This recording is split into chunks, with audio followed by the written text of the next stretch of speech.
ያደረኩትን ባለፈው ሳምንት ጥቅስ ደግሜ ያነባለሁ። ሮሜ ምዕራፍ 12 ቁጥር 1 እስከ 2 ድረስ። እንግዲህ ወንድሞች ሆይ ሰውነታችሁን እግዚአብሔር ደስ የሚያሰኝና ሕያው ቅዱስን መስዋዕት አድርጋችሁ ታቀርቡ ዘንድ በእግዚአብሔር ራእይ ለምናችኋለሁ።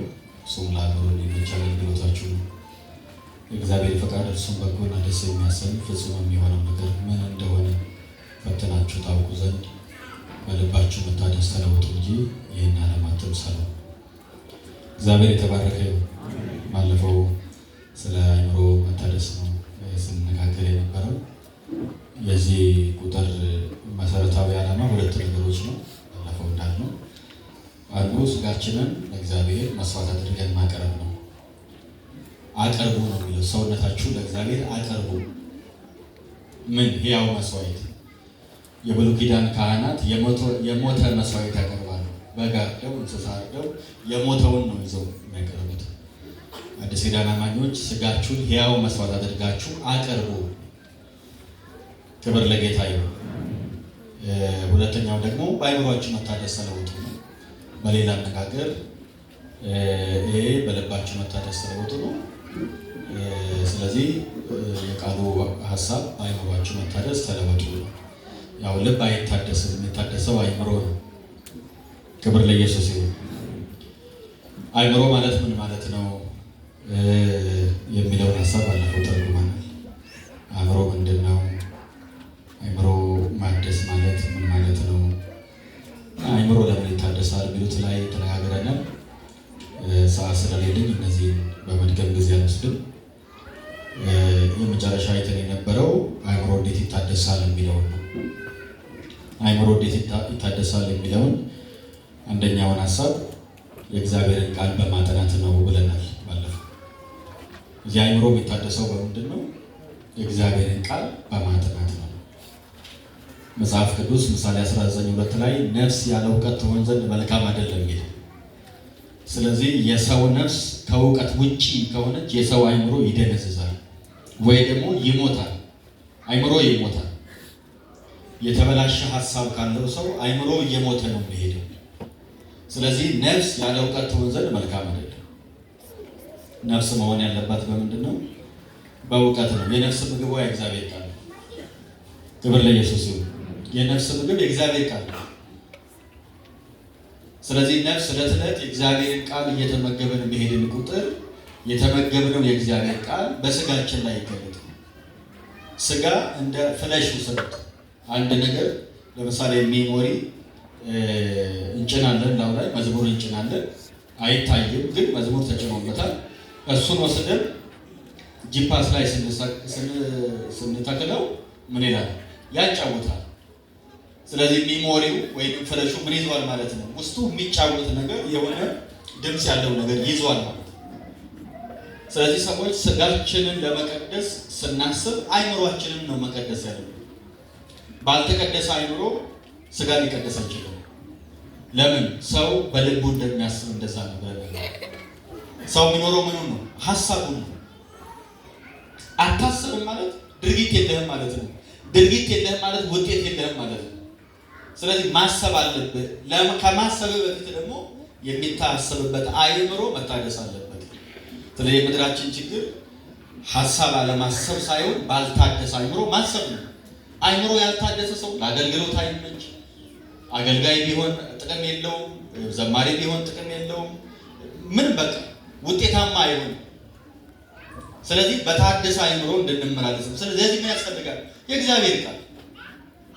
የእግዚአብሔር ቃል መሰረታዊ ነገር ነው። የዕድሜ ርዝማኔ አእምሮን አያድስም። ወዳጆች፣ በጌታ ቤት የቆየንበት የዕድሜ ርዝማኔ ለአእምሮ መታደስ ጥቅም የለውም፣ ውጤት አያመጣም። ስለዚህ አእምሯችንን የሚያድሰው ለአእምሯችን የምንሰጠው የእግዚአብሔር ቃል ምግብ ነው። ይህንን ያየነው መጽሐፍ ቅዱስ የእግዚአብሔር ቃል የሚሰራ ነው ይላል አይደል? የሚሰራ ነው። የሰራ ነው አይደለም፣ የሚሰራ ነው። ዕለት ዕለት ይሰራል። የእግዚአብሔር ቃል የሚሰራው ደግሞ የእኛን ነገር ሳይሆን እኛ ራሳችንን ነው። ቀጥሎ ባለ ሀሳቦች ምን የሚለው እግዚአብሔር ቃል የሚሰራ ሕያው የሚሰራ ነው። ሁለትም አፍ ካለው ሰይፍ ይልቅ ምን ያለ ነው? የተሳለ ነው። ከዛስ ነፍስና መንፈስን ጅማትና ቅልጥምን እስኪለይ ምን ይላል? ይወጋል። የልብንም ሐሳብና ስሜት ይመረምራል። እኛን በሚመለከት በእሱ ዓይኖቹ ፊት ሁሉ ነገር የተራቆተ ነው ይላል። ስለዚህ የእግዚአብሔር ቃል ይሰራል። ማንን? እኛን ነው የሚሰራው። ነፍስና መንፈስ የሚለያዩ ነገሮች አይደሉም። ሰው ሊለያያቸው አይችልም። የእግዚአብሔር ቃል ግን ነፍስና መንፈስ መሃል ይገባል። ጅማትና ቅልጥም ሰዎች የሚለዩት አይደለም። የእግዚአብሔር ቃል ግን ጅማትና ቅልጥም ድረስ ሰልቦ ይገባል። ስለዚህ ሁል ጊዜ ሰዎች የእግዚአብሔርን ቃል ላይ ትኩረት ባደረጉ ቁጥር ለሞተ ሰውነታቸው ሕይወትን እየሰጡ ይሄዳል። የደነዘዘ ማንነት እየነቃ ይሄዳል። ክብር ለኢየሱስ ይሁን። እርግጠኛ መሆን ያለብን እግዚአብሔር ባልዳነ ሰው አይሰራም። ያልዳነ መንፈስ፣ ያልተለወጠ አይምሮ፣ የዛለ ስጋ ለእግዚአብሔር ቤት አገልግሎት ጥቅም የለም። ስለዚህ የዳነ መንፈስ አይምሮውን እንዲያድስ፣ ስጋውን እንዲቀድስ ታዟል። ለዚህ መፍትሄው ምንድን ነው? የእግዚአብሔር ቃል ነው። የእግዚአብሔር ቃል በሙላት ይኖርባችሁ የለም መጽሐፍ አይደል? በሙላት ይኖርባችሁ። እናንተ ውስጥ የእግዚአብሔር ቃል ይገኝ። ጸሎት የሚወለደው ከእግዚአብሔር ቃል ነው። ስብከትም የሚወለደው ከእግዚአብሔር ቃል ነው። መዝሙርም የሚወለደው ከእግዚአብሔር ቃል ነው። ስለዚህ ሰዎች የእግዚአብሔር ቃል አያጠኑም ማለት መዝሙሩም ከእንጀራና ከወጥ የዘለለ አይሆን፣ ጸሎቱም ከሰፈር የወጣ አይሆን። እኔ አሁን አንዳንድ ጊዜ የራሴን ጸሎት እንኳን አይና ከመጽሐፍ ቅዱስ ጋር ሳስተያየው በጣም የተራራቀ ነው። ስለ እንጀራ መጸለይ፣ ስለሚበላ ስለሚጠጣ ነገር መጸለይ በራሱ ክፋትም የለውም ኃጢአትም አይደለም።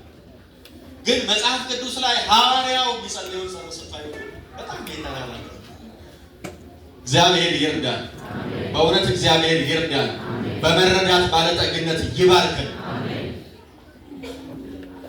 ይኸውላችሁ ህልሜ ሰፈር አይቀርም ብሎ በመዘመር ከሰፈር አይወጣም። ሰፈር ያሉ ሰዎችን ለማናገር ማለት ትችላል። ይሄ ሰው በአቅር እድሜው 30 ሆኖ እድሜ ሰፈር አይቀርም ይላል። እዛው ሰፈር ያለው እድሜው 60 ሆኖ እዛው ሰፈር ያለው ግን እድሜ ሰፈር አይቀርም ይላል። በቃ እድሜ እየገፋ ነው።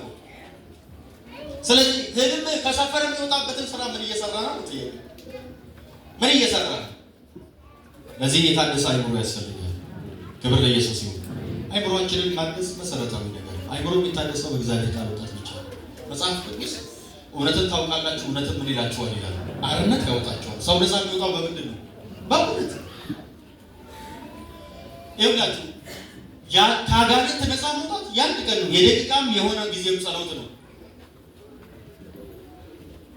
ግን ከአጋንንት ነፃ ሰው ከወጣ በኋላ ከዳነ በኋላ ሁልጊዜ የራሱን ነፃ ማውጣት አለበት። በምን? በእግዚአብሔር ቃል እውነት ነው አርነት የሚያወጣው። ወደ ልጅ እውነት ነው ነፃ የሚያወጣው። ክብር ለኢየሱስ ይሁን። እውነትን ታውቃላችሁ፣ እውነት ደግሞ አርነት ያወጣችኋል። እውነት ክርስቶስ ነው። እውነት ያለው በቃል ውስጥ ነው። የእግዚአብሔር ቃል ጋር በመቆየት ራሳችንን ከባርነት እንድናላቅቅ በዚህ ማለዳ ለምናችኋል። ራሳችሁን ከባርነት አላቁ፣ ከባርነት ነፃ አውጣ። ራስን ነፃ አውጣ። ራስን ነፃ የምታወጣው በምንድን ነው? በእውቀት ነው። ሌላ በምንም ማለት ባለፈው ነግሬያቸዋለሁ። ሆሴዕ ምዕራፍ 4:6 ሕዝቤ እውቀት ከማጣቱ የተነሳ ምን ብለዋል ይላል። የጠፋው ለምንድን ነው? ሕዝቡ እውቀት ከማጣቱ የተነሳ ጠፍቷል ይልና አንተም እውቀትን ጠልተሃልና እኔም ካህን እንዳትሆነ ናኩ ይላል። ያስፈራል አይደል? እውቀትን ጠልተሃልና ለእኔ ካህን እንዳትሆነ ንቄሃለሁ። እግዚአብሔር የናቀው አገልጋይ እንዳንሆን ራሳችንን በእውቀት እንድናሳድግ በመለወጥ እንድንኖር እግዚአብሔር ይርዳል። ይሄ እግዚአብሔር ቃል ነው። ወዳጆቼ ብዙ ሰው ህይወቱን የሚመራ በተባራሪ ጥቅስ ነው። በተባራሪ ጥቅስ ሰው ህይወቱን አንጽ መስከረም 1 ላይ የሆነ ቸርች ሄደን ብቻ በቴሌቪዥን የምንስማው በምን የምንስማው አንድ ጥቅስ ወሰድን፣ ቤታችን ለጠፍን። ሰኞ መስሉ ነው፣ ማክሰኞ መስሉ ነው። አመት እስከ አመት አይሆንም። በተባራሪ ጥቅስ የሰው ህይወት አይቀየርም። አሁን ችግሩ ምንድን ነው? እዚህ መተን አስቀዳሽ ነን። ድሮም እዛ የነበርን ሰዎች እናስቀድስ ነበር። እዚህ መተን አስቀዳሽ ነን። እንመጣለን። እዚህ የሆነ ነገር እንሰማለን፣ እንሄዳለን። ከሰኞ እስከ ዓርብ ቤት እንዳለን አይታወቅም። አንጸልይም፣ በግላችን አናነብም፣ እግዚአብሔር ቃል እናጠና። እዚህ ስንመጣ ትክክል ነው ትክክል አይደለም ይላል ብለን አንፈትሽም። ከመድረክ የተወረወረውን ብቻ ወስደን እንሄዳለን። ህይወታችንን እንደዚህ ነው የምንመራው። ስለዚህ አንዳንድ ቀን በምንሰማው ጥቅስ ህይወታችን አይቀየርም። ወዳጆቼ ከሁሉም ነገር በፊት ራስን መለወጥ ይቀድማል። ያልተለወጠ ሰው ሊያገለግል አይችልም። ያልተለወጠ ሰው የእግዚአብሔርን ስራ ሊሰራ አይችልም። መለወጥ አለበት። ራስን ለውጥ። ክብር ለኢየሱስ ይሁን። ራሳችንን መለወጥ አለብን። ራሳችንን የምንለውጠው በምንድን ነው? እግዚአብሔር ቃል ይኸውላችሁ፣ መጽሐፍ ቅዱስ ሰዎች ትዕግስተኛ እንዲሆኑ አስተምሯቸው ይላል አይልም። ስለ ፍቅር አስተምሩ፣ ስለ ደግነት አስተምሩ፣ ስለ ቅድስና አስተምሩ አይደለም የሚለው መጽሐፍ። ራስህ ተቀደስ፣ አንተ የፍቅር ሰው ሁን፣ አንተ ትዕግስተኛ ሁን። ራስ ላይ ነው የምትገነባው። ራሳችንን እንድንገነባ ራሳችንን እንድንቀይር ነው። እኛ ፍቅር በጣም ነው የሚገርመው። አሁን የኢትዮጵያ ቤተክርስቲያን በጣም ያሳዝናል። እኛ እርስ በርሳችን በዘር በጎሳ በአጥንት ቆጠራ በመንደር እየተከፋፈልን ወጥተን ሚዲያ ላይ ፖለቲካው እንዲህ ቢሆን የዘር እንትን ምናምን እንላለን። በጣም ሞኝነት መስሏል። እኛ ያልኖርነው ነው ለዓለም የምንሰብከው። እግዚአብሔር ይርዳል። በነገር ሁሉ ማስተዋል ይስጠን። ለዚህ ሁሉ መፍትሄው በእግዚአብሔር ቃል ራስን መሰረት። የእግዚአብሔር ቃል ውስጥ ካለ አስተዋይ ሰው ምትሆነ። ጸሎት ሁሉ ጸሎት እንዳልሆነ ይገባሃል። መዝሙር ሁሉ መዝሙር እንዳልሆነ ይገባሃል። ስብከት ሁሉ ስብከት እንዳልሆነ ይገባሃል። እኛ ኢየሱስ ክርስቶስ የሚኖርበት እንጂ ምንም ችግር የለብንም። የትኛውም ቦታ ገብተን ነበር እግዚአብሔር የሚል ሰው የሚኖርበት እንጂ ምንም ችግር የለብንም። የሆነ ቦታ ገብተን አጨብጭበን ዘምረን እንወጣለን። ግን ከእግዚአብሔር ቃል ጋር ስትቆይ ምን እንደሆነ መፈተሽ ትችላለህ። እግዚአብሔር የተባረከ ይሁን። አንዳንዱ በትንቢት ነው ህይወቱን የሚመራው። በትንቢት ህይወት አይመራም። በትንቢት ህይወት አይመራም።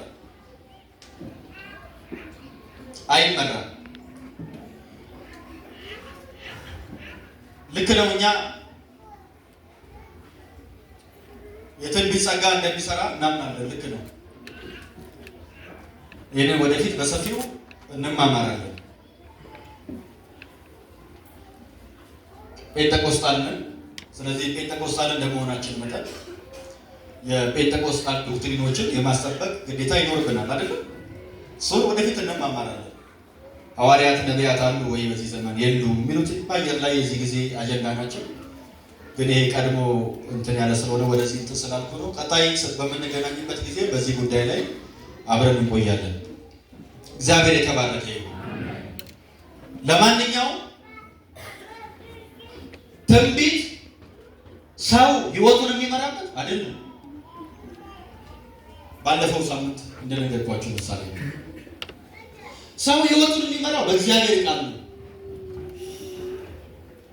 ጌታ እንዲህ ብሎኛል፣ ጌታ እንዲህ ብሎኛል። ልክ ነው። ጌታ ይላል። የሰማኸው ነገር ከቃሉ ጋር ይጋጫል ወይስ አይጋጭም የሚለው ደግሞ ማጥናት አለብን። ለምን? ስሜት አይደለም ይሄ። ዝም ብለን አይደለም የምንነዳው። በልባችን የፈሰሰው ሁሉ እያዳመጠን አይደለም የምንሄደው። በልባችን የሚሰማን ነገር ቃሉ ይደግፈዋል ወይስ አይደግፈውም የሚለው ቁጭ ብሎ ማጥናት ይጠይቃል።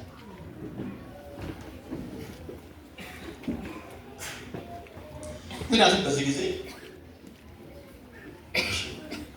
ለማንኛውም ብቻ ሰው ህይወቱን በትንቢትም አይመራ፣ በተባራሪ ጥቅስም አይመራ፣ በሙሉ የመጽሐፍ ቅዱስ መርህ ነው ሰው የሚመራ።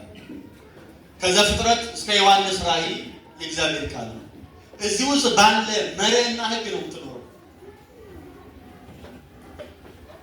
መጽሐፍ እንደሚለው ምስጉን ነው በክፎች ምክር ያልሄደ፣ በኃጢአተኞችም መንገድ ያልሄደ፣ በዋዘኞችም ወንበር ያልተቀመጠ፣ ነገር ግን ህጉን በቀንና በሌሊት ምን ይላል? ያስባል። በእግዚአብሔር ህግ ደስ ይለዋል፣ ደግሞ ህጉን በቀንና በሌሊት ያስበዋል። በዚህም ምክንያት በውሃ ፈሳሾች ዳር እንደተተከለች ፍሬዋንም በጊዜዋ እንደምትሰጥ ቅጠሏም እንደማይረግፍ ዛፍ ይሆናል። ምን ስለሚል? ሕጉን ስለሚያስብ በዚህም ምክንያት የሚሰራ ሁሉ ይከናወንለታል። ክንውን ምን ውስጥ ነው ያለው? እግዚአብሔር ቃል ውስጥ ነው። ሕይወት ይከናወናል። የእግዚአብሔር ቃል አስብ። ለዚህ ነው ኢያሱ ምን አለ? ይህ የሕግ መጽሐፍ ቃል ካፍህ አይለይ፣ በቀንና በሌሊት አስብ። ዳውም ዘዳግም 6:6 ይመስላል። በቃ የእግዚአብሔር ቃል በአንገት ሰረው በእጅ ሰረው አስብ። እግዚአብሔር ጎልማሳ መንገዱን በምን ያቀናል ይላል ዳዊት። በምን ያቀናል? ቃልህን በመጠበቅ ነው። የሰው መንገድ በምን ይቀናል? ቃሉን በመጠበቅ ነው። እያንዳንዳችን ከእግዚአብሔር ቃል ስልጣን በታች ነው። ቃሉ የምን ጊዜ ባለስልጣን ነው። ቸርች የትኛውም ቸርች ይሁን ከእግዚአብሔር ቃል ስልጣን በታች ነው። ቤተክርስቲያን ቃልን ማረም አትችልም። ቃሉ ግን ቤተክርስቲያንን ያርማል። ግለሰቦች ቃሉን ማረም አይችሉም። ቤተክርስቲያን ግን ግለሰቦች ቃሉን ማረም አይችሉም። ቃሉ ግን ግለሰቦችን ያርማል። በእግዚአብሔር ቃል አትታረምም ማለት፣ ለእግዚአብሔር ቃል እሺ አትልም ማለት አንተ ክርስቲያን አይደለህም ማለት ነው። ክርስቲያን የሚል ማህበረሰብ ውስጥ አለ እንጂ አንተ ክርስቲያን አይደለህም። ክርስቲያን ቃሉ የሚመራው ነው። ወዳጆች በዚህ ጉዳይ ላይ ብዙ ባወራ ደስ ይለኝ ነበረ፣ ግን ሰዓት ስለማይፈቅድልኝ አንዳንዱ ነገር አልፋ ለእግዚአብሔር ቃል በምትሰጠው መጠን አንተ ትባረካለህ። ለምን? ቃሉ ውስጥ ምን አለ? በረከት። ቃሉ የሚለው ሌላ ነው፣ እነሱ የሚኖሩት ሌላ ነው። ሌሎች ለዚህ ሲያቃዣቸው ያደረውን ያውቃላችሁ። ሰው በስራ ብዛት ህልም ይመጣል። ህልማችን ሁሉ የመንፈስ ቅዱስ አይደለም። ባለፈው እንዳለ ቅዠትና ህልምን መለየት ያስፈልጋል። እያንዳንዱ ነገር በእግዚአብሔር ቃል እስካልተረጋገጠ ድረስ እኛ ጴንጤቆስጣልን ማለት ክላሲካል ጴንጤቆስጣልን ማለት ጥንታዊ ጴንጤቆስጤ ነው። ጥንታዊ ጴንጤቆስጤ ልምምዶች ከእግዚአብሔር ቃል እኩል ናቸው ብለው አያምኑም። የአገልጋዮች ልምምድ ከእግዚአብሔር ቃል እኩል ስልጣን አላቸው ብለው አያምኑም። ልምምዶች ሁሉ ከእግዚአብሔር ቃል በታች ናቸው ብሎ ያምናል። ልምምዶች ሁሉ ከእግዚአብሔር ቃል በታች ናቸው። ትንቢት ቢሆን፣ ራእይ ቢሆን፣ መገለጥ ቢሆን፣ ፈውስ ቢሆን እያንዳንዱ ነገር ከእግዚአብሔር ቃል በታች ነው። አሜን ነው ወይ? ከእግዚአብሔር ቃል ምንድን ነው? በታች። መቼም እንግዲህ የራሳችንን መጽሐፍ ጽፈን አናውቅም።